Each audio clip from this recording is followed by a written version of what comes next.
Hey everybody, welcome to the latest episode of the Rock and Roll Experience with Mike Brunn. On this episode, I'm really excited to have joining me 70s rock photographer Ian Mark. In this episode, we'll talk about the photographs he took in the 70s of Kiss, Rush, The Who, Queen, Fleetwood Mac, and more. I think if you're a fan of 70s rock or any of these bands that I just mentioned, you're going to love this episode, as Ian had a bunch of great stories to share with me, and his book and this entire episode just oozes 70s rock. While you're here, hit that subscribe button below on my YouTube channel. Also, head on over to Facebook and follow my page, The Rock and Roll Experience with Mike Brunn, where each and every day we talk about all the rock and roll music that you love. Now, without further ado, let's get started with my conversation with rock photographer Ian Mark. Right. Hey everybody, welcome to the latest episode of the Rock and Roll Experience with Mike Brunn. I'm really excited to have with me today a 70s rock photographer and also an author, Ian Mark. Ian, how you doing, Ian? Great, it's great to talk to you. Absolutely, it's great to have you here. So, let's start at the top here and at the beginning for maybe people who don't know you as well as they should, in my opinion. You're based out of Calgary, photographer for years in the 70s. How did you get started in photography in Calgary in the 70s? I had an aunt who was working producer and a director at a television station. Okay. And one day she called me up and she said, Ian, we have this camera, would you like it? Mm-hmm. So I picked it up. Mm-hmm. And I only had it for maybe a few months when a friend of mine from school came up to me one day and he said, Ian, there's a concert happening with this new group that we don't know anything about. He said, there's 3 bands performing the same night. He said it's going to be Kiss opening, then Manfred Mann, and then Savoy Brown. Mm-hmm. Three bands for $4, okay? Can't beat that.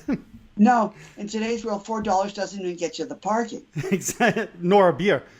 No. So I took my camera, and I remember before I went, I had this friend of mine who was a rep for Canon, okay? Mm-hmm. And I talked to him, and I said, look, I'm photographing this rock concert. What kind of film and stuff do I take? So he said, Ian, take slide film, use it at this ASA, mm-hmm. and then when you take it and develop it, tell them you want them to push it to this, and this, okay? Mm-hmm. So it gave me very high-speed film. Okay. So I went in, and it was in this divey arena in Calgary. Like in Calgary, it's hockey town, okay? Mm-hmm, sure. So there's tons of small little arenas. So this arena, there's probably only maybe 2,000 or 3,000 people. Okay. Mm-hmm. So I go in with my camera, and it's festival seating. Mm-hmm. And in my opinion, festival seating is the most fun seating to photograph with, because mm-hmm. there aren't chairs most of the time. People are just standing in front of the stage. Right. So I'm maybe just 5 or 10 feet away from the stage. The lights go black, mm-hmm. and then Kiss comes on the stage, okay? Mm-hmm. And I remember at the time, like I was in grade 7, okay? I know in the States they use the term middle school. Okay? Right, absolutely. But anyway, up here I was in grade 7, mm-hmm. maybe 15 at the time. The lights go down, and there's these loud sirens with these lights that are flashing, okay? Mm-hmm. And Kiss comes out. And I was flabbergasted. I'd never seen a rock group mm-hmm. with, it was my first rock group to photograph. Okay. But not only that, but to see them all in the makeup, okay? Mm-hmm. And there are these fires at the side of the stage and all this. I'd never seen anything like it. So you didn't know who they were when you walked in that night? No, I didn't know anything about it. Okay, continue. So they come on the stage, and there's these fires going on each side of the stage, and they have all this makeup. And they had just come out, I think, with their first song, their first album, and they doing one of the songs from the album, and it was Firehouse, okay? Mm-hmm. Do. Yeah, nice. I remember I went and bought the album the next day. I was so impressed. Very cool. Anyway, I took pictures of Kiss that day, and some of my favorite pictures of Kiss, because these were color. These were color mm-hmm. slides. Mm-hmm. I actually shot with color slides because I learned how to develop them myself. Mm-hmm. But I worked with color for years before I shot a picture in black and white. Okay. Mm-hmm. But I shot Kiss, and I remember Gene Simmons, I was stunned. When he came out on stage and in one song, he opens his mouth up and all this blood starts drooling down. Right. Wow, I have never seen anything like this. So I took pictures of Kiss, Manfred Mann, of course, is a legendary band, okay? Sure. This was years before they did their song Blinded by the Light, Yep. okay? Yep. But this was in May of '74, right? If I'm not mistaken. That's right. Okay. But they did some of their older classics like Mighty Quinn, okay? Okay. And then there was Savoy Brown, okay? But I photographed all those bands in one night, okay? And I decided that night, if there's ever an opportunity for me to do this again, I was going to do it again. That time, I had just the one camera. Okay. So later on, when I started photographing for a magazine, I had two cameras around my neck. Okay. Oh wow. Okay. I had a 135 telephoto on one, and then a 50 on the other, and I had film in both of them, and I was constantly going back and forth. Okay. In today's world, people like to use a lot of zoom lenses. Okay. Sure. I didn't like zoom lenses because zoom lenses aren't as fast as a fixed focus lens, and also they're not as sharp. Okay. And when you're photographing a rock group like Kiss, you're photographing Kiss, Gene Simmons, okay? He's got the makeup all over, and they're constantly moving around. Sure. You need a fast lens, okay? So by using fixed focus lenses, they're faster, and so it was easier for me to get a better shot. But Kiss that night, that was the first. Kiss was the first rock band that I ever photographed. I bought their record the next day, okay, and so that was the start of me photographing rock groups. Now, how many photos of Kiss did you take on that night? Right, you walked in not knowing who they were, but you were obviously impressed with the visuals. How many photos did you take? I had maybe 2 or 3 36 exposure rolls. Oh, wow. Okay. So a slide film, okay? And so I probably took maybe 30 pictures of Kiss. Oh, wow. Okay. Now, I photographed Kiss again. Yes, in 77. In 77, okay? And they were on tour with Cheap Trick. Cheap Trick opened for them. But in this time, I was working for a magazine. Yep. So by this time, I had graduated from one camera to the two cameras. And I always had probably 4 or 5 36 exposure rolls, okay? I would buy my film in this huge box as if it was motion picture film, in one loop, and cut it up in small little cartridges, okay? Yep. And so for that time, when I photographed Kiss, I probably took maybe 200 pictures of Kiss. Wow. Well, that time they were the headliner, so you were going there for them, right? Yes. As a matter of fact, about maybe 2 years ago, this Kiss fan in the States, he found me somehow or other, okay? And he was an insane Kiss fan. Okay. Because when he contacted me first, he said, I want to buy digital copies, okay? I said, whoa, sorry, I don't sell digital copies to anyone, because in effect, I'm giving them an original, okay? Sure. So he was a little upset with this, and for a few weeks later, I was getting hate emails from somebody. I know it was from him, okay? Then later on, I started selling my things on Etsy, okay? And this guy, he bought from me every single image of Kiss that I had. Oh, wow. It didn't matter. It didn't matter if it was junk. He had to have it. He bought 400 or 500 images of Kiss that I had. He sent me a whack of cash. Every time I would add a shot onto Etsy, even if it was junk, he would send me the money. Wow. So it was just insane. Well, it doesn't surprise me though with Kiss fans, because Kiss fans, myself included, we've got to have everything. So I'm not surprised to hear that. Now, one of the things I love in the book is that you put out is you tell a story about going, I think, to your parents' house and sharing those photos of the first concert you took and your excitement and your enthusiasm of showing them, hey, check out this band Kiss that I took photos of. Can you share that story a little bit and their reaction to seeing those photos? Sure.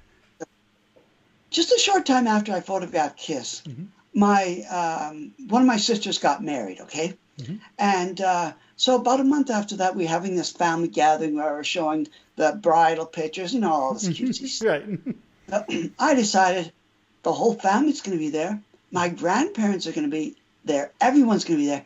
What a better time to showcase my new picture of Kiss. Yes. So we're finished showing all the pictures of the family and all this nonsense. And then I put in the pictures of Kiss. And you can see pictures of Gene Simmons, his mouth open. These are colored pictures too, okay? With blood stooling down his face onto his jacket and all this, okay? And I remember they went from everybody talking and then lively, and then they see these pictures of Kiss, and there is silence. Okay? My grandparents were there, okay? And afterwards, I could tell they had this look on their face of, what is happening to our grandson? He is on the road to hell. We need to have a talk with his parents because he needs to have to be brought back onto the straight and narrow path. But I always remember everyone talking and seeing the pictures of Kiss and silence. Okay. Sure. Right.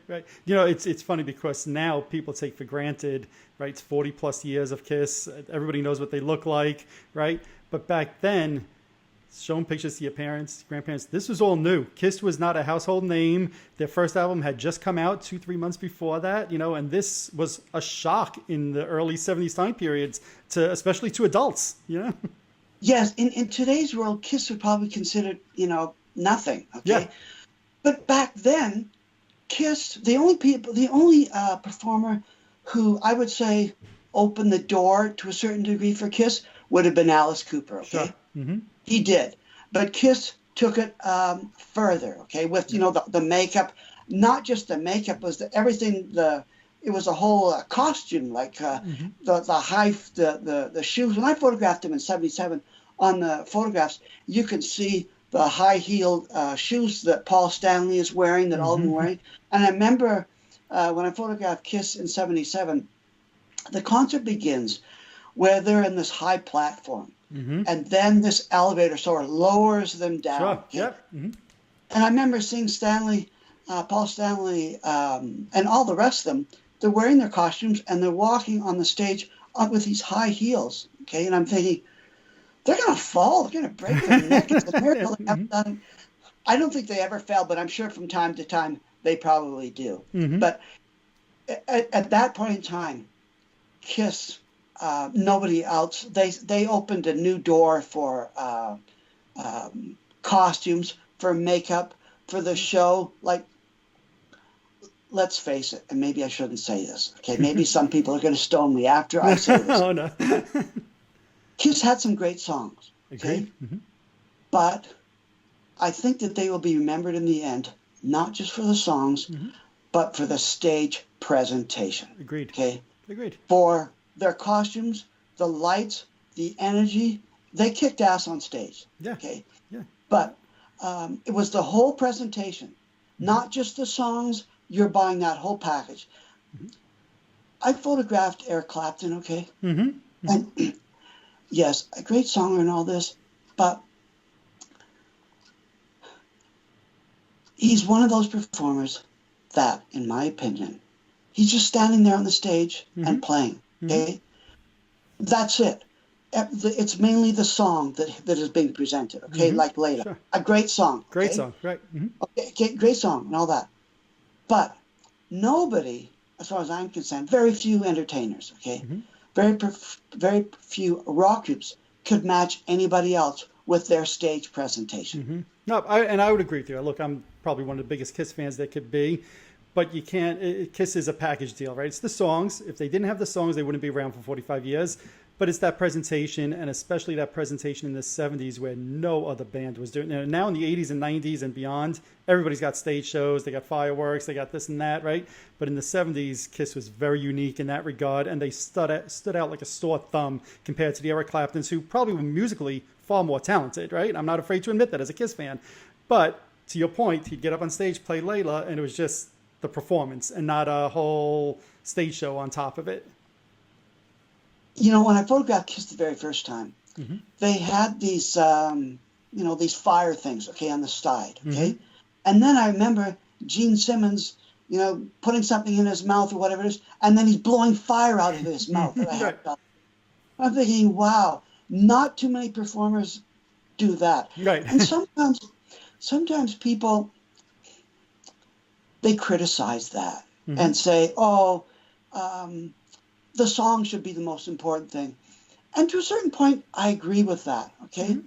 But at the same point, I think it's hard to criticize performers like Kiss and Alice Cooper Mm-hmm. because, like Alice Cooper, he's a great singer. Mm-hmm. He's a great songwriter. He wrote a lot of hits. I'm 18, as far Yep. as I'm concerned. I'm 18 is one of the greatest songs ever done, okay? Mm-hmm. And so many people can relate to it, okay? And then Kiss the song, I Want to Rock and Roll All Night, okay? Mm-hmm. I remember my son saying, Dad, that song defined a generation, okay? True. Mm-hmm. And so that's right. But at the same time, I don't think that you can downplay their stage presentation because their stage presentation became part of their of who they were. Okay, Mm-hmm. like Alice Cooper. When I saw him, I remember hearing an interview with him where he talks about how long it took him to learn how to pretend that he was being hung. Okay, Mm-hmm. Sure. and have the noose there. Mm-hmm. Okay, Mm-hmm. and he said that took him 6 months to learn how to do that. Okay, Right. and then when you see Kiss running around on stage with those high feet on, Gene Simmons learning how to breathe the fire out of Mm-hmm. his mouth. Okay, that's a dangerous thing. Absolutely. And Absolutely. yet he did it in concert night after night after night after night. Mm-hmm. So some people may say, "Oh, it's just presentation. That's part of it, but it's not all of it. They put everything together." And I think that's why people still want to see them today. So true. So in 74, you took these photos just for yourself, right? Because you were into photography. By 77, you were working for Music Express, if I'm not mistaken, right? So talk Right. a little bit about how you got into that and how you got that job for Music Express and what exactly that publication was for those who may not know who's watching. Okay. I photographed Kiss that Mm-hmm. and Savoy Brown and Manfred Mann, and then a few months later I photographed T-Rex Yep. and Blue Oyster Cult. Okay, and then I photographed in an outdoor concert with maybe 3,000 or 4,000 people. Rush opening for Nazareth. So I had a portfolio, if you will, of photographs. Mm-hmm. Then there was a record store downtown. Okay, and unfortunately their name just escaped me. Okay, Okay. and I knew the manager for the record store. And one day he came up to me and he said, Ian, I know a writer for the Calgary Herald. He's from the UK. He's a sports writer. His name is Keith Sharp. He wants to do something else than just writing about, the hockey games and all this. Mm-hmm. Okay. And he said to me, he needs a photographer. He doesn't really have money to pay for a professional. You photograph rock bands. You're not really professional yet. So I gave him your name. So I contacted him and we met in the cafeteria of the Calgary Herald. And I was hired. No money was changing hands. Like the Okay. guy didn't have money, Mm-hmm. but when you're 16, you don't care. Sure. It's just it's a great party. Okay. Mm-hmm. So I said yes. I remember at the time too, my parents were a little afraid of, oh, he's going to be with those rock crowds. This may Mm-hmm. not be such a great idea. Because I'll be honest, okay, in my family, a very traditional family, we don't drink, we don't smoke, Mm-hmm. we don't do any drugs, okay? Mm-hmm. Nobody does. There was never any drinking in my house, okay? Right. Mm-hmm. And my parents were afraid, oh no, this may not be such a great idea, okay? But as far as I was concerned, I was doing it. Mm-hmm. The very first person that I photographed for Keith Sharp was Burton. No, not Burton Cummings. BTO, the lead guitarist. He's Canadian too, so it's disgusting Okay. that I can't remember Mm-hmm. his name right now. Mm-hmm. Anyway, I went in to photograph BTO, Mm-hmm. and my camera equipment. I bought this new flash, and I didn't calibrate it properly, so the photographs were way overexposed. Okay. And this is my first job. Okay, it was Burton Uh-huh. not Burt. I say Burt Cummings again. Anyway, Mhm. so I took these pictures to my darkroom, and this is actually the first time I'd taken pictures with black and white. Okay. Okay. My father bought this used black and white equipment for me, and luckily the house already had a darkroom in it. Oh wow. Okay. So I bring these things back and I'm developing, and I can see, oh, these pictures aren't good enough, okay? And there's this technique that's called burning, where you expose the negative on the paper for a long, long time, okay? Mm-hmm. I had to burn the hell out of those first negatives to get them to work because I was afraid, oh no, I'm going to be fired after my first job. Right. Luckily, I was able to get something acceptable. Plus, Okay. at the same time, I knew he doesn't have money to fire me. He can't hire Right. anybody else. Right. I was okay. That's funny. Now, was your first cover for that publication, was it photos you took of The Who? Am I right in saying that? They were. Okay. Keith Sharp came up to me and he said, Ian, the Who are coming to Edmonton, okay? At this point in time, Calgary, Edmonton had a decent sized arena because they had the Edmonton Oilers hockey team, Sure. okay? So they had a professional hockey team. Calgary didn't have one yet. Mm-hmm. It was a dream away. Calgary had this hockey arena called the Corral, okay, Mm-hmm. which is a glorified cement barn that seats like maybe 7,000 people. Okay. Not enough to bring in, acts like the Who or the Stones, okay? Mm-hmm. Mm-hmm. So the Who were playing in Edmonton, a city 3 hours north of Calgary. And Keith Sharp came up to me and said, I'm going to cover them. Do you have any photographs of the Who? Well, it just so happened that in February, like 6 months previous, I was in Switzerland on vacation. Mm-hmm. Halfway in my vacation, the people I was staying with said, Ian, there's a band, as if they didn't know who they were, called The Who, okay? They're playing in Zurich. This is like 1975, right? 76. 76. Okay. Right. Okay. So would you like to, we could get tickets and you could go see The Who. Would you like to? I said, of course. Sure. Who wouldn't? The Who played at Woodstock. Who wouldn't? Good. So I went, and it was festival seating when I photographed The Who, okay? Mm-hmm. So I took some pictures of The Who, and then later on when Keith Sharp said, I'd like to put them on my front page, can we use some of your pictures? I said, yes. The only thing was, I wasn't a magazine guru, okay? Mm-hmm. I didn't know a lot about production. I didn't know what to do to take pictures for him. Mm-hmm. So I had a grandfather who used to be a metal worker, and he made me this on this sort of slide thing on a piece of metal where my camera could move back and forth. He made this receptacle that I could put a slide in, attach my camera to it, and copy all my color slides. So I copied all my color slides with black and white film, made prints from them. Keith Sharp selected one of them, and that was on the front of the first issue of Music Express. That is so awesome. So how do you go about, you're taking like 200 photos, like you said before at one of the KISS shows. How do you go about narrowing it down and selecting what photos you're going to put in a publication like that? Because I have to imagine 200 photos, there's a ton of great ones there. For a band like KISS or Queen or The Who, for bands like that who are very photogenic, it can be very, very hard. For KISS, it was a little easier because I photographed KISS, and then it was a week or so before he needed them for publication. Okay. So that gave me a few weeks to make my, back then your film. Okay, so you develop your film. You cut your film up in strips. Then you take an 8x10 sheet of photographic paper. You put your strips across them. You turn the light on for a second or two, turn it back off, and then you have tiny little images on the photographic paper of your photographs, okay? And you look at those and you choose, okay? So with KISS, I had a few weeks. So I had lots of time to make 8x10 prints for Keith Sharp to look at, okay? But sometimes it can be very hard. Sometimes it can be very hard. I can imagine. Yes. Good. When I photographed Queen, it was before they really hit rock god status. Okay, they had done Bohemian Rhapsody. Yep. But it wasn't really hadn't taken off to the point it is now. Okay. Sure.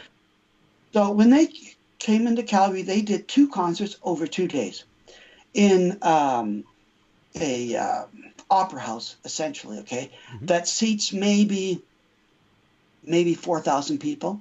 Okay. So you're talking a small venue, okay? Sure. I photographed them the first night, and after the first night, Keith Sharp comes up to me and he says, I want to meet the band the next day. I want to use your photographs as a tool to get me in to meet the band. Okay? Okay. So you go home and you have to be up all night. I don't care what it takes. Oh, wow. I have to have pictures of them to give to Freddie Mercury the next day. Wow. So in the first concert, 3/4 of the way through the concert, I was actually attacked. So I had to deal with that. I came back in, started photographing again. I'm going, because of the security nonsense that happened with me being attacked, they let me leave through the backstage area, okay? So I enter in through where the green room is, and outside the green room, there's a sign above it that says Freddie Mercury. Then the room next to that, a sign that says Brian May, and then for Deacon and the rest of the members of the band. So I go home, and you're on a high adrenaline, okay? Sure. When you're photographing a band like that, okay? I go home, and I start to develop, okay? And by 3 or 4 o'clock in the morning, I have test strips made, okay? And then by 4 o'clock, I see I had so many great shots of Queen. I didn't know what to pick, okay? But I picked 10 or 15 of them. And by the time they're printed, it's maybe 8 o'clock in the morning. Wow. Okay? And then I remember my legs started to hurt me around 8 o'clock in the morning. And I don't know why. I lifted up my pants, I looked down, you can see all my legs are black and blue from the attack. Okay. Yeah, so I want to pause you there for a moment, right? Because in the book you said you're tired of telling your kids that story, that they're tired of hearing the story. Yeah. But I think people, because I read about it a little bit in the book, but could you share a little bit about what happened that night? Because it's wild as a photographer, what you went through there. So share a little bit. Okay. I'm photographing Queen, and as I said, it's in a small venue, maybe 4,000 people. I'm 5 feet away from the front stage, right in the middle. Like Freddie Mercury is literally 5 feet away from me, okay? And then somebody pushes me down, and they start to kick me in the chest, start to kick me in the legs. I don't know why. I'm just photographing 1 second, and then I'm pushed down the next. The guy might have been in the front row, and maybe he was annoyed because I'm taking pictures, okay? Right. And when you're taking pictures, no offense, you're oblivious to who's behind you, okay? Sure, of course. And that's why I think I like festival seating more, because it's more relaxed, okay? Sure. Anyway, he starts to beat the heck out of me. There's a security guy who worked with Brimstone Productions who was promoting the concert, okay? And he was nicknamed the Bear, and for good reason, okay? The guy was huge, like the size of a grizzly bear, okay? He was huge, okay? As I'm being attacked, I can feel thump, thump, thump on the ground. And I'm looking up, and I can see the bear looking down. He lifts up my attacker, and he carries him, pulls him off, and at the front of the stage on either side are the doors that you take to leave or to go into the green room, okay? And it's a rotating door, okay? But rather than open it with his hand, he takes my attacker, lifts him up, and takes his head, and he hits that door as hard as he can with the guy's head. He opens the door, and then he makes a whole crater in the door the size of the guy's head. Okay? Wow. So I just keep taking pictures, and then one of the bouncers for Brimstone says, Ian, the Bear wants you to go to the side stage there. So we go to the side, and he said, what's going on? I said, I don't know, I'm just taking pictures, and all of a sudden, this guy's attacking me. He said, that's all I wanted to hear. And then he tells the guy, get your ass out of here. The only thing was, they neglected to take back his ticket, okay? So I go back in the concert. I'm taking pictures of Fleetwood, of Queen again. And then about 30 minutes later, I see the guy. He's back in, and he gives me a few more kicks, things like that. Oh, God. Right. And this is before you scan tickets, so that he just handed it over again? And Yes. You know, I always tell people that you can't consider yourself a true rock photographer until two things have happened to you. One, you have been attacked, okay? Okay. And the second one is when you photograph somebody coming off of an airplane, okay? So that time I was attacked photographing Queen, and then one day I photographed Rod Stewart coming off of his plane. Okay. Okay. So, and in hindsight, the attack that happened to me in Queen, in hindsight, it was a godsend, and I'll tell you why. Why is that? Yeah.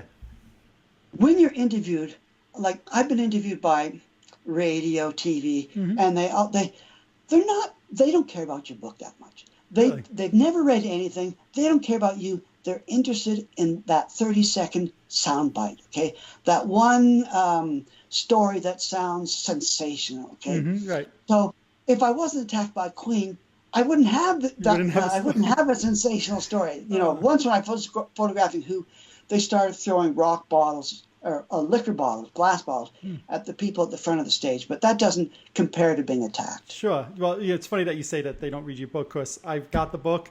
I've read the book. This is what it looks like. Anybody who's watching, great book.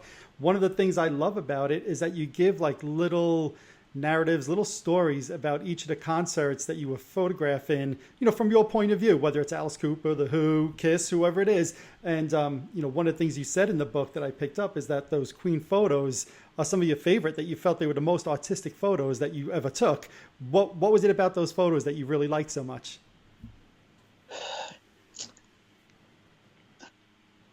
About Queen, the thing that was great about Queen, photographing them, is that, first off, when I photographed Queen, I didn't know anything about them, to be honest. Okay. I didn't have a record of Queen, but I had photographed a number of performers. Okay. Let me go off on a limb here and say something that might get me in trouble. Okay. Okay. I photographed lots of groups, and my boss Keith Sharp, when he's in front of the groups, he's always saying, "Oh, your album's great, and this is great, and that's great. Everything is beautiful." Okay. But I'll be honest with you. Maybe 20% of the bands out there are great. Okay. Some of them may not be that great. Okay. And some bands just have that one song. And if it wasn't for that one song, nobody would ever hear of them. Sure. But when I photographed Queen and they first come on the stage and they're only maybe 3 songs into it, I thought to myself, Freddie Mercury is a singer like unto none other that I've ever photographed before. He has stage presence. He knew how to communicate with his fans. Okay. He knew how to play the piano. Nobody had to teach him how to sing. He had all those things. While he was the front man, Brian May was still a great guitarist, okay? And everything worked together, okay? So when I photographed Queen, 2 or 3 songs into them, I thought, this is a band that's a cut above other bands that I have photographed, okay? They really were. And Freddie Mercury, he could have been an opera singer if he wanted to. Sure. He could have been. He has that voice. In fact, I said in the book that my mother was an opera singer, and I always wanted to take her to see a band that was great, that I thought was great, okay? So my mother and I, we made this pact. I went to an opera with her, and then she was going to go to a rock concert with me, and I chose to take her to Queen, and I think I picked the right band. Absolutely. And Freddie, he knows how to sing, and he's got that. There's these poses that he has, okay, the classic, where he's like this, okay. Sure, absolutely. And in the movie, I thought I forget his name right now. The guy who plays Freddie, he captured it as far as I'm concerned. Absolutely. But there's one shot in the book that my sons say is my best Kiss shot, and that is this shot right there. Okay, it's an amazing shot. Yeah, where you can see all the lights and stuff. Okay, and my sons say to me, "Dad, that is your most artistic Queen shot that you have." And the other thing I like about this shot is that Brian May, he looks like he's looking right at me when I am taking this. Right, absolutely. Photograph. So absolutely, no, there's a bunch of great Queen photos in this book throughout. It's a great shots. Queen was the only band that I photographed for Music Express where I remember afterwards I gave Keith Sharp all these pictures, and usually they'll pick maybe 2 or 3, okay? But afterwards, Keith Sharp said to me, "Ian, I don't know what to do." I said, "What? What?" I said, "It sounds like you're in pain." And he said, "There are so many great Queen shots. I didn't know what to do, so I'm giving you a 3-page spread. Okay. Nice. So that was the only time I ever had a 3-page spread because all the pictures were so great. Sometimes you have to take lots of shots to get a few decent shots. Of course. Like sometimes with Alice Cooper, I had to do that, not because he was a great performer, just because the lighting was so dim. Okay. But with Queen, I had so many great shots that turned out really well. So how do you pick this one over that one? You know, in the end, I'm glad that I wasn't in his shoes. I'm glad that I wasn't Right. who had to pick. And when I was doing the book, sometimes it was hard to know, what pictures to leave in, what pictures to leave out, especially for Kiss and for Queen. Right, absolutely. You know, and I could only imagine that feeling of having to pick and choose. Some of the photos I like that you chose, like even with Alice Cooper, right? You're talking about all the stage persona and everything that he did. But you have a couple of photos in the book where he's just wearing like an Edmonton Oilers shirt. And I'm like, that's really cool because you place it, you know exactly where he was, right? You're probably not wearing an Edmonton Oilers shirt anywhere else in the world, right? And and so this is a mid-70s Alice Cooper shot taken in Edmonton that you're probably not going to see that type of photo anywhere else. So I really enjoyed like having some of those kind of photos in the book. As a side note to that photograph, I live in Calgary, okay? Right. In Calgary, it's the Calgary Flames, okay? And Calgary and Edmonton are huge rivalries. Sure. Okay? So, every year in Calgary, there's the Calgary Comic-Con convention, okay? Okay. And it's the largest convention in Canada almost, Western Canada at least. There's 100,000 people, 90 to 100,000 people that come into Calgary in 4 days for this convention, okay? Okay. And I've had a booth there for years, and I sell my photographs there, okay? Well, people come, and they see the photograph of Alice Cooper, and there's that scowl on their face. And sometimes people say, we had to resist the temptation to pick up a rock and throw it at it. Not because it's Alice Cooper, but because of the T-shirt. The Edmonton, right. I can understand that. Look, I'm a New Yorker. I'm a Yankee fan. Yankees, Red Sox, huge rivalry, right? Hockey, you have the Islanders and the Rangers. I live on Long Island. I totally get rivalries like that. So I can anticipate somebody from Calgary looking at that photo and saying, goddamn Edmonton Oilers, especially, the Oilers had won some Stanley Cups in the early 80s and Calgary not as much, right? So I could totally understand how somebody would react like that. This has nothing to do with the book, but last year, Alice Cooper played in Calgary, okay? Sure. So it was my birthday. I went with my 2 sons, okay? And I said to one of my sons, I don't have the contacts I used to because I'm not photographing for a magazine anymore, but maybe it's just a fantasy. I would really like to take my book and a photograph and see if I can't get them autographed by Alice Cooper. So when the concert was over, we went down to the front because there's people who pay in advance to meet Alice Cooper after the show. Sure.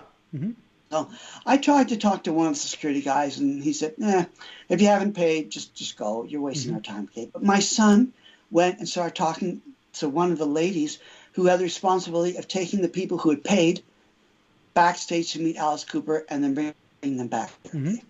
So he talked with her, and I could see when he was talking to her, he was sort of softening her heart a bit. Okay? Sure. So she said, I can't promise anything, but give me his book and the photograph, and I'll see what I can do. Okay. So she took both of them, and she said, I'm really trying hard. So she went backstage, and a few minutes later, one of the bouncers came back with one of the photographs of Alice Cooper in the book, and he signed it. So I was very That's happy. So awesome. I was on sky high after that. Absolutely. That's so awesome. Looking through the book, one of the things I love is a lot of the photos are right on the eve of these bands becoming superstars. And a lot of times, right, whether it's Alice Cooper or we mentioned before some of the other bands, Kiss in 74, right? I think your Fleetwood Mac photos was right on the cusp of them becoming probably the biggest band in the world for a couple of years, right, on the Rumors tour. To talk about photographing a band like that during that time in the mid-late 70s. You're right. Most of the bands that I photographed in Calgary, because they had the corral that seats 7,000 people, you're photographing people when they're up and coming, Sure. okay, like T-Rex or Cheap Trick, okay, Right. or Kiss, those bands. But Fleetwood Mac, when they came here, they were at their, as far as I'm concerned, their artistic height. Agreed. Okay, they had done Rumors, and then the other album they called Fleetwood Mac, but those really have their best songs on them. Okay. Yep. Agreed. And so when they came to Calgary, I was surprised that Brimstone Productions was able to get them to come into Calgary, but Calgary has the Calgary Stampede. Okay. And so every year it's a 10-day thing, and maybe 100,000 people come for that. And so they have this outdoor grandstand, because every night during the Calgary Stampede they have this show. Okay. And so they played there. And so there was probably 25, 30,000 people at this concert. Wow. It was an outdoor stage. Unfortunately for me as a photographer, the pictures of Fleetwood Mac were not up to the standard that I have had for other groups. Okay. I had good shots of them, but I had to take a lot more shots to get those few decent shots. Sure. Okay. Sure. And it's why I don't like outdoor concerts. The stages are big. The bands are farther removed from you. So even if you have a telephoto lens, it's not as close as what I have for Queen and for Kiss. Okay. But for Fleetwood Mac, it was an outdoor concert, and Calgary, they were lucky that it came off, because the weather for Calgary in September, anytime really, can be unpredictable. Sure. You can be set up, you could have rain there, you could have snow there, you don't know what. So they were lucky that it came off. It was a sold-out show. Fleetwood Mac is great. I don't think you appreciate Stevie Nicks as a vocalist until you see Agreed. Fleetwood Mac live. Agreed. And I don't think that you appreciate, I'm trying to remember his name now, the guitarist who isn't with Lindsey Fleetwood. Buckingham? Yes. As far as I'm concerned, without him, it's not Fleetwood Mac. Agreed. So, what's gone on now, I just think is just a load of nonsense. Yes. So I'm very glad that I was able to photograph the original Fleetwood Mac with Lindsey Buckingham and all the rest of them all together. It's all, it's all a package. So I remember, I don't do drugs, but I remember after the concert going back to my house, which was only 15 minutes walk away from the venue, and having this, I don't know, explain it, this sickly sweet sort of taste in my lungs. Okay. So the very fact that I had that, there was a lot of dope being smoked, a lot of dope being smoked there. But Fleetwood Mac is a great band, and I'm happy that I was able to photograph the original Fleetwood Mac at their height, in such a big setting as that. Right, absolutely. And to me, that classic lineup is, second to none. And I know you said maybe to you they're not the best photos, but I loved looking in the book, seeing those photos. And to me, that classic lineup, that era, 1977, 78, you can't top that. So to me, I loved seeing those photos in the book. Even if you think they weren't your best work, to me, I was like, oh yeah, these are cool. Yeah, I like these. There are a few good shots there. But like when I photographed Queen and the Who and Kiss and bands like that, there's hundreds of great shots. Right. But with Fleetwood Mac, I didn't have that many. In fact, Keith Sharp didn't even publish them in the magazine. Really? Oh, wow. Yes. He used somebody else, Dee Lippingwell was her name, a great photographer from Vancouver, but it was the show in Vancouver before they came here was not an outdoor show. It was an indoor Coliseum show, and those are far better to do. Far better to do. Right. Now, other photos I love that were in the book were Rush, which I think you took in like 75, if I remember right. And, Getty's wearing like this really like flamboyant type shirt or whatever. It's really, and you have a whole section, like 15 pages of Rush photos in the book and a little bit of story behind it. I think those are great photos. Can you talk a little bit about that? Great. When I photographed Rush, I didn't know anything about them. They were just the opening act to Nazareth, which is who I wanted to see. Okay. And I remember, as I say in the book, it was an outdoor concert, and they were lucky that it was hot. It was September or so, October. It was hot. It was like probably 75 degrees or so. Okay. Which for Calgary that time of year is hot. Maybe just 2,500 people there. And I remember saying to the guy who was standing beside me, I said, who are you here to see? And he said, oh, he's here to see Rush. I said, I don't know anything about them. And then he said to me, "How are you here to see?" And I said, "Oh, Nazareth." I said, I like them, and I like Nazareth McCaffrey's voice. It's very gravelly, okay? Mm-hmm. And then I remember the concert starts, Rush comes on, and I remember hearing Geddy Lee's voice. Mm-hmm. And I thought to myself, wow, he has this very high-pitched sort of voice, different from other people. And I thought, this band's not going to go far. And then added onto that, their kimonos that they were wearing. I thought, oh, these are kind of cheesy, you know. Mm-hmm. Having said that, 3 or 4 songs into them, I thought Lifeson, he's a great guitarist. Sure. One of the best lead guitars ever. And the drummer, he doesn't need to take, Neil Peart, he doesn't need to take lessons from anybody, okay? Geddy Lee, he is a great bass player, okay? You just have to get used to his voice. Sure. You just have to use Absolutely. his voice. Absolutely. But that tour was what Rush called their Down the Tubes tour, okay? Okay. Because the band, that record didn't do that great. But as far as I'm concerned, okay, the pictures that I took of them, it was an outdoor concert, and so the quality is very good, okay? Because they are colored pictures, and there's very few people who have pictures that quality of Geddy Lee and wearing the clothes that they were wearing at the time, and you can see how young he is. Like this shot that's in the book, okay? Absolutely amazing. Move it to the right. Just there you go. Perfect. It's amazing photo. Absolutely amazing. Not too many people have pictures of Rush going back to 1975. Okay? And then the shot of these 2 shots here. Yep. Life's nobody else. I haven't seen pictures from any other guitar. Amazing photos. Absolutely. So, but now, fast forward, whatever it was, 20, 30, maybe 40 years later, I think they gave you a little bit of problems about some of your photos. Is that correct? They did. I stopped photographing rock groups in about 78, okay? I went to the States. I lived in Georgia for 2 years, came back to Canada, went to university. I had nothing more to do with photographing rock groups. I had nothing more to do with magazine productions, you know, any of that, okay? I just went into a different part of my life. So decades went by, and then one day Keith Sharp from the magazine called me up out of the blue. I recognized his voice. And he said, "Ian, I'm writing a book. Do you have any photographs? Did you still keep everything?" I said, "Yes, I kept everything. I live in Calgary.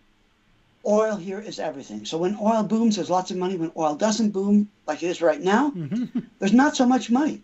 So I decided at the time, my business is bad. Why don't I take some of my photographs, scan them, put them online? Maybe people will like them.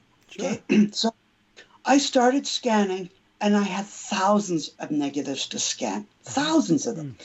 Eventually I get to the point where my Rush things are online, and I start to sell them on Etsy, okay?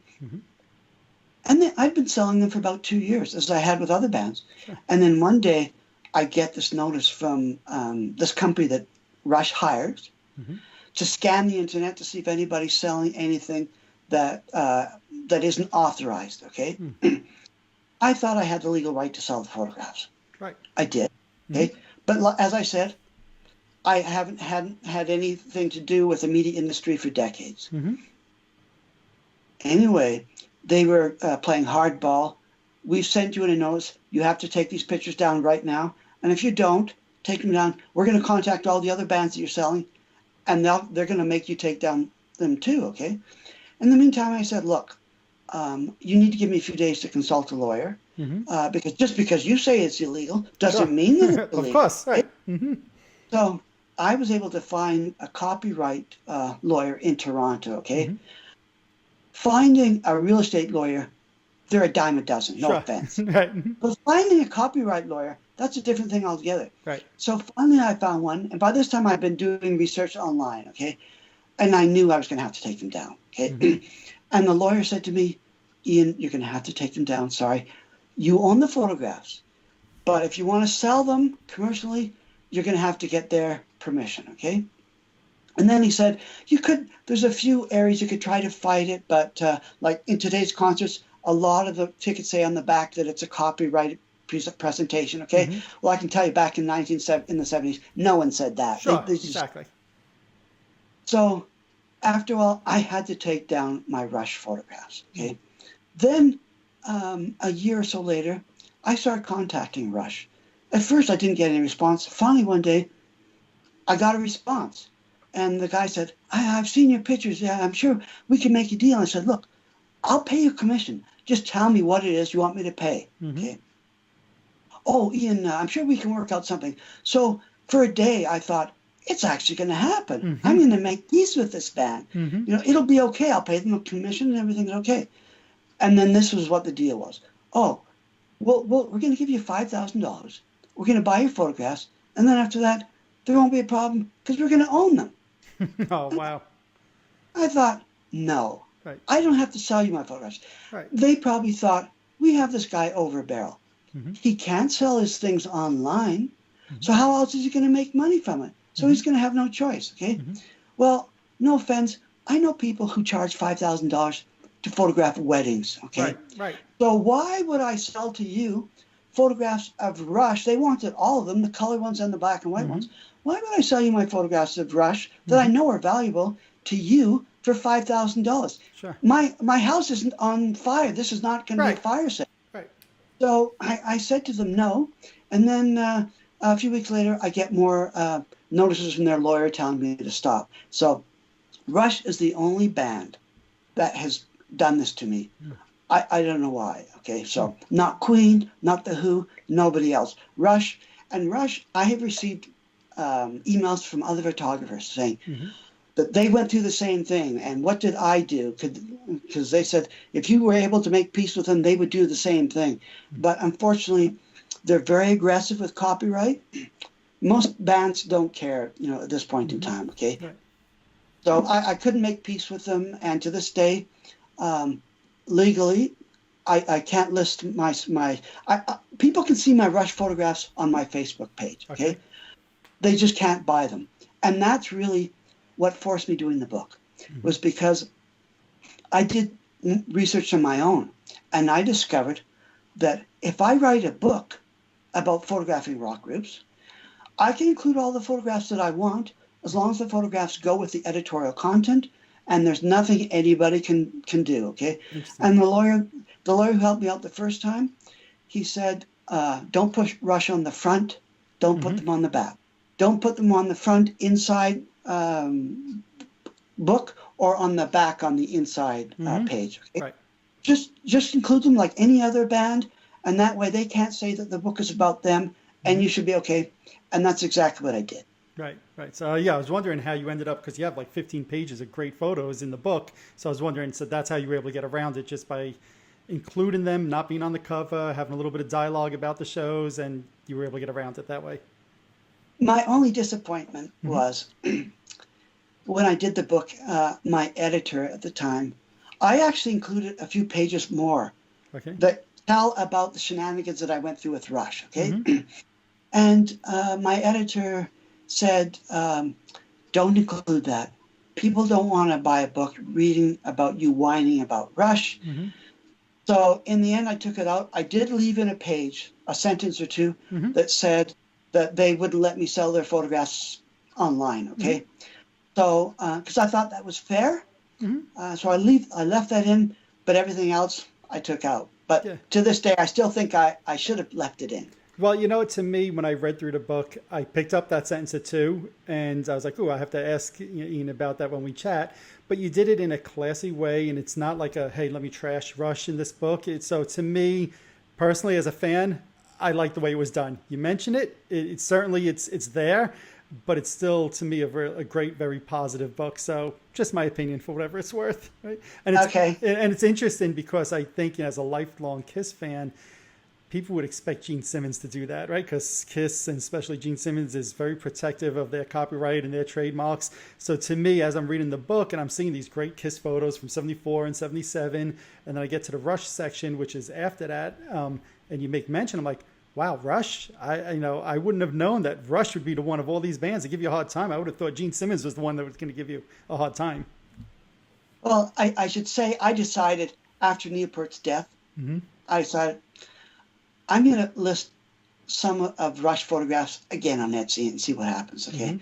And they weren't up very long before they made me take them down. So, and at the same time, you want to be careful with a situation like Neil Peart. Okay. You don't want to appear to be profiting by his, okay. Maybe later on it might be easier. And yes, they're profiting by it. It's a commercial band. Okay, he died, and so once he dies, his music is going to be more historically important, if I can put it that way. Sure, okay. Of course. So there's it's a fine line sometimes, I think, between trying to make money for something and then really going beyond and trying to profit from somebody's unfortunate demise. Absolutely. So as I'm going through the book, and like I've said all along for the last hour as we're chatting, tons of great concert photos. But one section that stuck out to me, because it's a little bit unique than all the others, and it's not hard rock, and it's not like that, but you have some really cool Olivia Newton-John photos in there of just, again, I think it's a platinum award, if I remember right. So what was it like as a photographer shooting something like that compared to a concert? When Olivia Newton-John came in, Keith Sharp said to me, Ian, she's giving a concert, and then right after the concert, she's going to this hotel and she's receiving some gold records for Canadian sales. Okay. And he said, we can't do both. Which one do you want to do? And I said, I photographed tons of people in concert and all this. So I said, this time, let's photograph her receiving the gold records. Okay. So Olivia Newton-John, she is a star. But I wouldn't say she would on the same level as, say, Barbra Streisand. Sure. Barbra Streisand. Sure. Okay? So she's playing.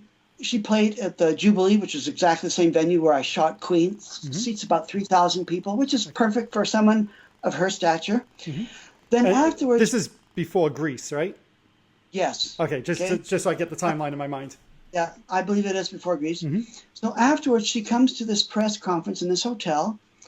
And there's maybe 30 or 40 members of the press there, okay? Newspaper guys, record company reps and all this, okay? And they make the presentation. She receives the gold records, and then I remember there's this funny, silly thing that happens, okay? But it's a funny, silly thing that makes it interesting. The record rep opens up the floor to questions, okay? So it's sort of a scrum, okay? They're not politicians. She's a singer. It's a scrum, okay? This one guy puts up his hand and says, Olivia, I understand that you're from Africa. And once he said Africa, there is this huge hush that goes over the crowd, okay? Like it would be like somebody saying to Elvis Presley, so you're from Africa, like, and most people know that he's not. And to say that shows that you as an interviewer are totally ignorant, okay? So it goes silent. There's a hush. And then she turns to the record rep and she says, we got to talk. So there's a door right behind them. They go right behind. I'm in the room with all the other people, so I don't have liberty as to hear what's going on. They're back there for about 3 or 4 minutes. The door opens, she comes back in, takes questions, and everything just goes on as normal, okay? But I'll never forget that moment and the silence and the shock in her face to hear somebody suggest, if they had said, I understand that you're from the UK or from Australia, those could have been partially true, because I think she was actually from the UK and moved to Australia and lived there for a while before she went back to the States, okay? So either one of those would have shown that you still half know what you're talking about. But suggest that she was from Africa was just totally off the wall, okay? So anyway, after that, things just continued. Absolutely. Keith Sharp came, and I have pictures of her with her gold records on either side. So I haven't seen pictures of anybody else in Canada who has pictures. of Olivia Newton-John with her gold record. So I'm quite happy that I have them. I actually tried to contact her afterwards to see for what records these were gold records, for what record specifically did she earn the gold records for, okay? But if you don't know these people personally afterwards, if you don't have an in, sometimes you just can't contact them. Right, it's so many years apart. But, that's one of the things, and we've spoke about and mentioned the book a few times during this chat, but that's one of the things, like I said before, I love about the book is you actually shared that story with the Olivia Newton-John photos, and you share that whole comment about, the person asking if she's from Africa. And that's what I love about the book, because a photo book is great to me. You could thumb through it, see the photos, and you put it on your shelf. But I like having some of the stories behind it, whether it's the concerts, in this case, the photo shoot. That's some of my favorite things about your book. Without these little stories, a photo shoot book is empty to me. I agree. It's the things that happen that gives it life, that gives it, the like I said, I think the life that makes it interesting. I agree 100%. So what actually made you decide all these years later to put together a book? And I know obviously you were talking about the Rush photos before, but what was the driving force to do your book? I was always saying to my sons, oh, one day I should do a book, okay? And my sons would always say back to me, oh, yeah, Dad, you should do a book, okay? But it was always very, oh, yeah, like you might say, like, yeah, sure, one day I'll climb Mount Everest kind of thing. Right. But when I went through the stuff with Rush, I decided if I do a book, I can sell it. Nobody can have any control of it. It's mine. So that's really what forced me to do the book. My boss, Keith Sharp, when he contacted me after 20, 30 years of not hearing from me, he told me that he was doing a book, okay? Now, in today's world, you can publish books yourself, okay? And I watched Keith Sharp. It took him a year to get an agent. Then after that, it took that agent another year or so to find a publisher, okay? Sure. And Keith Sharp, he is a writer. Like he wrote for the newspapers, okay? So it's not that he can't write. But I watched him and I decided, I'm not going to wait 2 years for someone to tell me that my book is good enough now, okay? So I found an editor, found these people myself, and did it on my own. So the book is exactly, if it's a great book, I did it. If it's a bad book, I did it too. Okay, fair enough. So I did it all on my own. Susie Quattro, if you don't mind me telling I was going to exactly what I was going to ask you next. I wanted a good band on the front. But after the nonsense with Rush, I lost, it gave me a bad taste of dealing with big bands, okay? So I decided I'm not going to deal with Rush, I'm not going to deal with The Who, but who else could I put on the front who was well known? And one day I thought, maybe Susie Quattro. Not only was she a rock singer, she was on Happy Days, okay? Exactly. And then there's a British series that some people in the States and Canada are familiar with called Midsummer Murders, okay? She was on an episode of that where she plays a singer who gets electrocuted and murdered, okay, in one of the beginning scenes of the movie. So I thought, maybe she'll say yes. A great performer, but not necessarily on rock god status, like, say, Freddie Mercury, okay? Right. So I just started I went online and I just Googled Susie Quattro management. So I found this email, and I sent an email. Within 30 minutes, I had this response. It's not from her manager; it's from Susie Quattro. Oh, wow! Okay? She says, "What do you want?" And I said, "I'm doing a book. I would like to put you on the front. What would you think of it?" So she said, "Send me a bunch of photographs, and I'll have a look at them." So I sent her like 10 or 15 photographs, and she picked the one out. And then she said something like, "What do you have to offer?" I didn't know exactly what that meant. I thought, oh, maybe this means money's going to be involved now, okay? Well, I didn't have lots of money. So I said, would you take, and I said, X amount of dollars, okay? She emailed me back. She said, I don't want your money. Use my photograph. You can put it on the front, but give me credit. Great. I thought I died and gone to heaven. Okay? Sure. So I took the picture that she said that she picked out. I put it on the front, and inside I even say, thank you to Susie Quattro for letting me do it. It was so nice to deal with somebody like her after the nonsense with Rush, okay? Because she's successful. She still tours. She does the casino circuit, okay? Right. She was in Edmonton like maybe 6 months ago or so, something like that. And she talked to me like I was a person. We didn't have to deal between lawyers and agents and all this sort of nonsense. It was just human to human, and that's the way it should be. So I was quite happy when she said yes, and I really enjoyed the way she treated me. Absolutely. And to me, that came across because I think you open up the book pretty much with that story. And to me, reading that, it was like, oh, that's refreshing. That's nice to see that somebody who's had, a decent level of success like she has wasn't out to get you, wasn't out for the almighty dollar. She saw that, hey, here's somebody who, dedicated, 10 years or whatever it was, 5 to 8 years of your life taking photos, and you want to put out a book, and I'm going to help this guy. And that to me came through, and I'm like, I got even more respect for her after reading that story. She was very gracious. I really loved her. Yeah, absolutely. So now we look at today, right? So in the 70s, you were taking all these rock photos. Like you said, by 78 or so, you stopped. But now today, everybody who goes to a concert takes out their phone, pictures. There's 10,000 pictures on the internet, an hour after the show, if not during the show.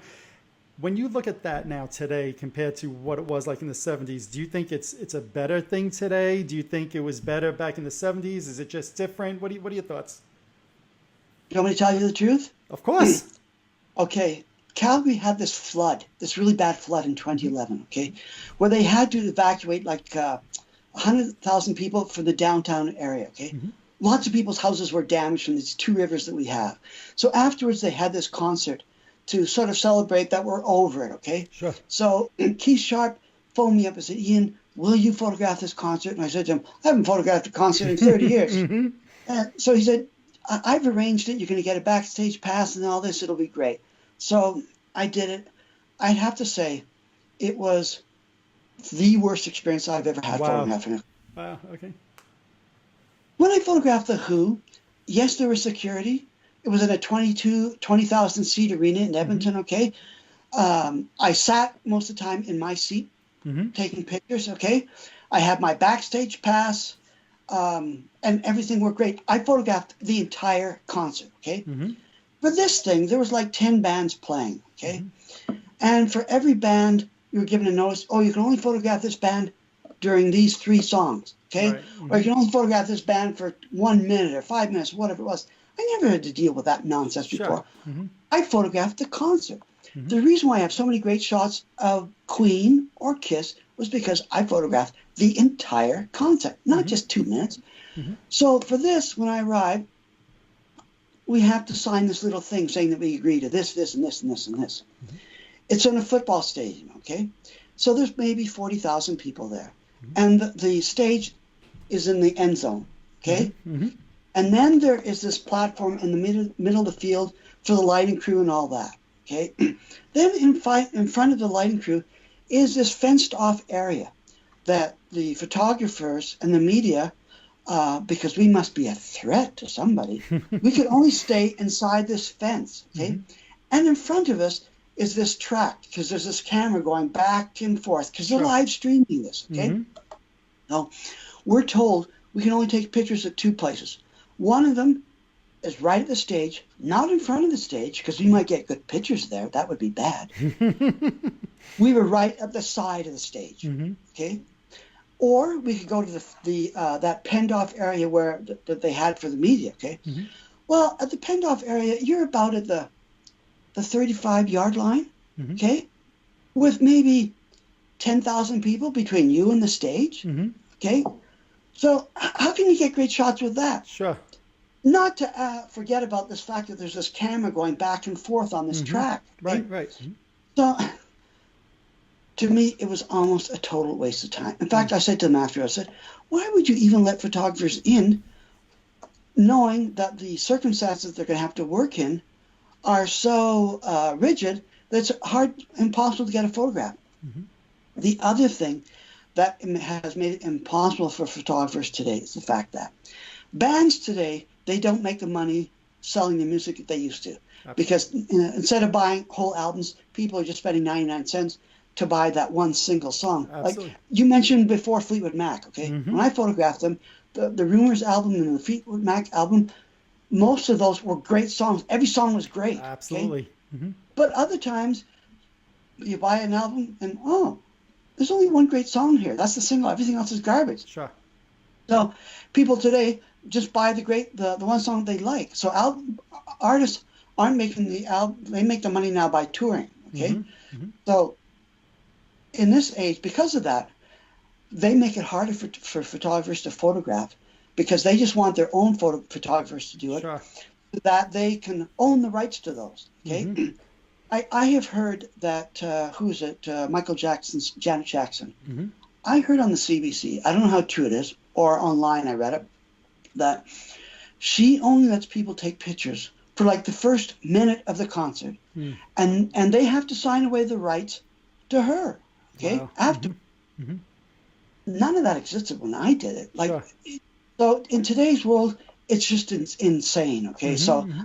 I think I'm lucky that when I did it during a time when I had access to the stage. I could photograph the whole concert. Mm-hmm. None of this, we're afraid of the media kind of stuff. Sure. You know? Mm-hmm. So, and also when you're professional, you're not using flash, things like this. You're not really in their face. Right. If you have ever been on a stage, like one day in Calgary, I forget the name of their band now, April Wine, a Canadian band. Mm-hmm. They were playing in Calgary, okay? And the great thing about photographing a group like April Wine, well known, but we're not talking Queen here. They're not playing in front of 60,000 people, okay? Right. Right.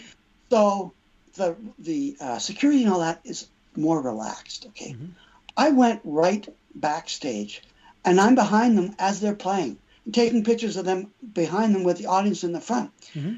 You can't see past the first 10 rows because Sure. the light is so bright in your faces you can't see. Mm-hmm. So when entertainers say, the photographers are irritating, I'm thinking, really, you can't see them because the lights are so bright you can't see. Sure.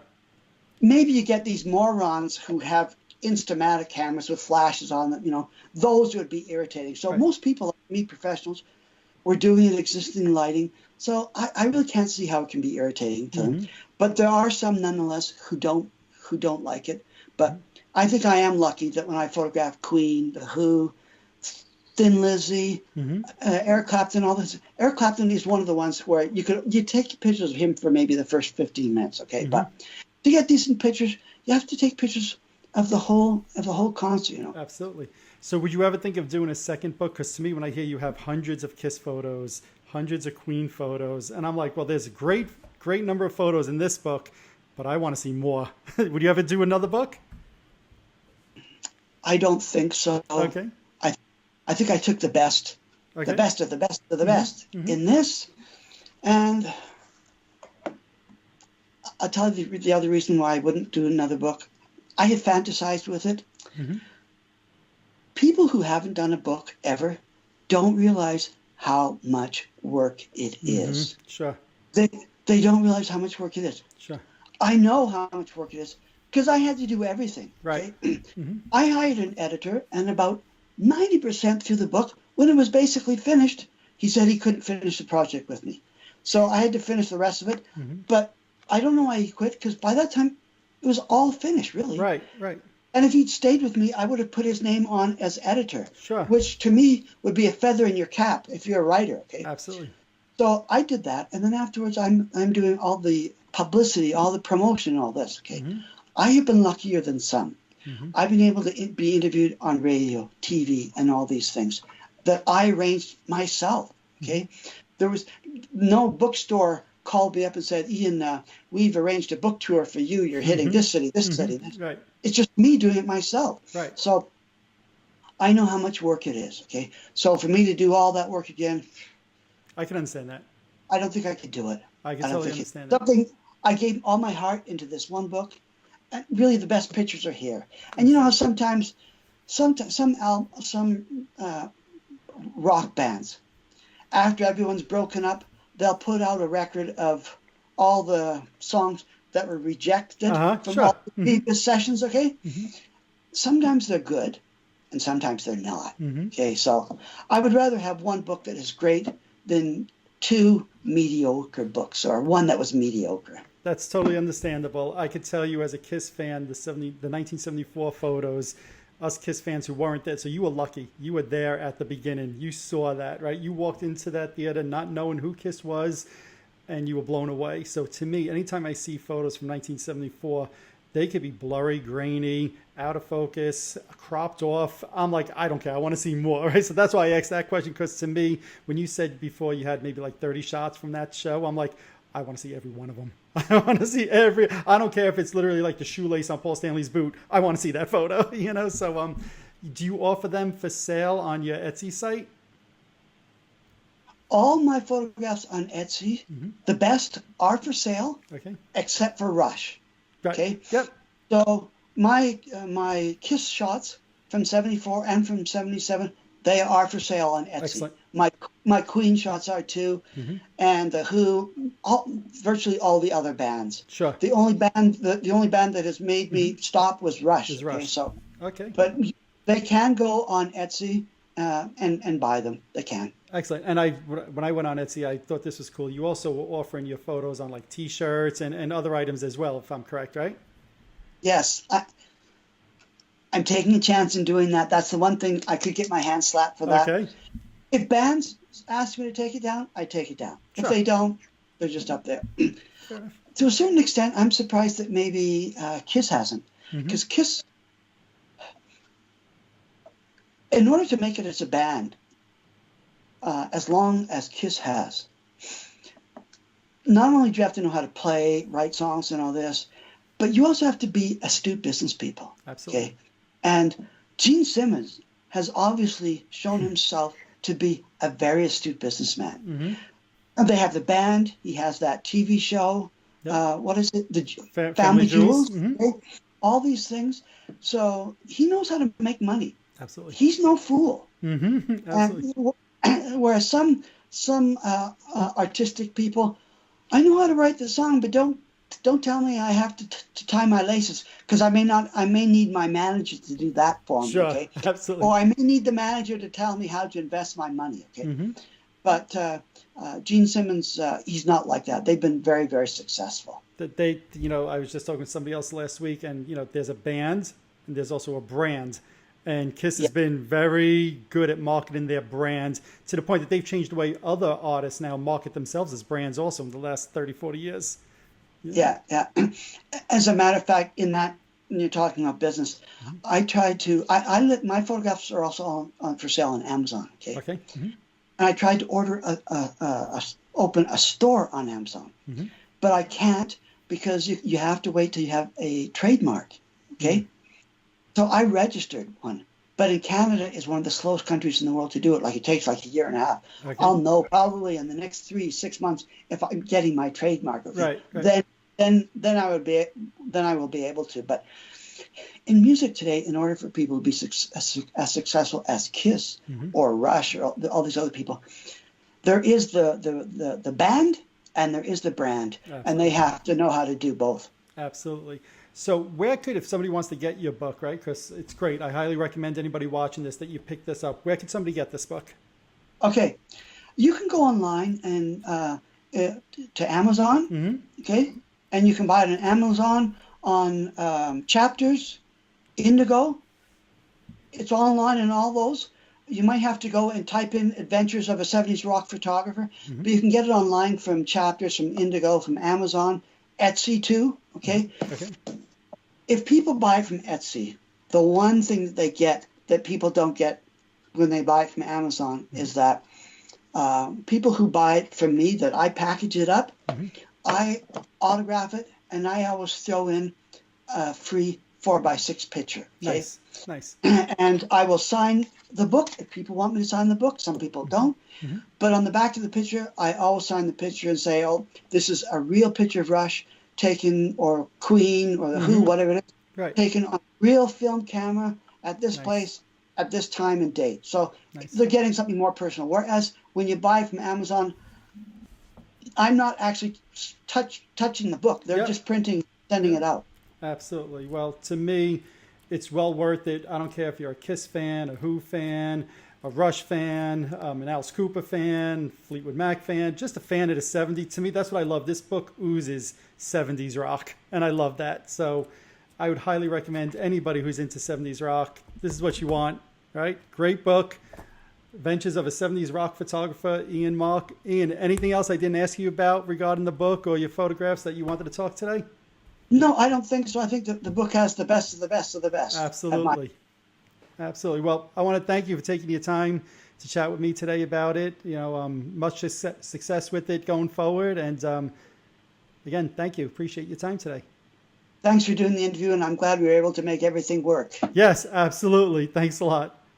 Bye-bye. All right, bye. Alrighty, there you have it.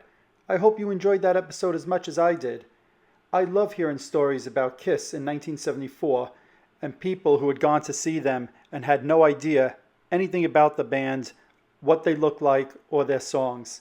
And I loved hearing Ian's stories about that and hearing his stories about some of the photos he took that night, as well as of other bands such as Rush, Who, Queen, Fleetwood Mac, and many others. I also thought the stories he shared about Rush were pretty interesting to hear as well.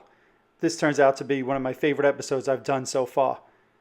Thanks, Ian, for taking the time to chat with me. I really appreciated it. While you're here, hit that subscribe button below on my YouTube channel. Also, head on over to Facebook and follow my page, The Rock and Roll Experience with Mike Brunn, where each and every day we talk about all the rock and roll music that you love. That's it for this episode. Until next time, thanks for watching.